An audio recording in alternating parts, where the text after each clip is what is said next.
பழனி அருள்மிகு கூடக்காளியம்மன் கோவிலில் ஆணி திருவிழாவை முன்னிட்டு நூற்றுக்கணக்கான பக்தர்கள் மாவிளக்கு முளைப்பாரி எடுத்து ஊர்வலமாக வந்தனர்.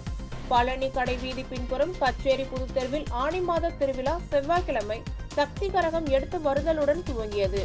மாலையில் சரவண பொய்கையில் சக்தி கரகம் எடுத்து வருதல், அம்மனுக்கு மகா தீபாராதனை, பிரசாதம் வழங்குதல் ஆகியன நடைபெற்றது.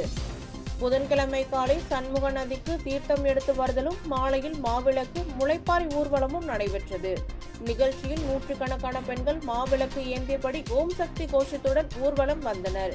இரவு 12 மணி அளவில் சக்தி கரகம் சண்முக நதியில் விடப்பட்டது. இன்று மறுபூஜை மற்றும் சிறப்பு அன்னதான நிகழ்ச்சிகளும் சமையல் போட்டிகளும் நடைபெறுகிறது. வரும் ஞாயிற்றுக்கிழமை பொங்கல் வைத்து கிடா வெட்டுடன் விழா நிறைவு பெறுகிறது. அன்று அருள்மிகு கருப்பண்ண சுவாமிக்கு சிறப்பு அபிஷேக அலங்காரமும் சந்தன காப்பு அலங்காரமும் அசைவ விருந்தும் நடைபெற உள்ளது. விழா ஏற்பாடுகளை கோவில் தலைவர் மற்றும் நிர்வாகிகள், இளைஞர் நற்பணி மன்றம், மாதர் சங்கம் ஆகியன இணைந்து நடத்தி வருகிறது.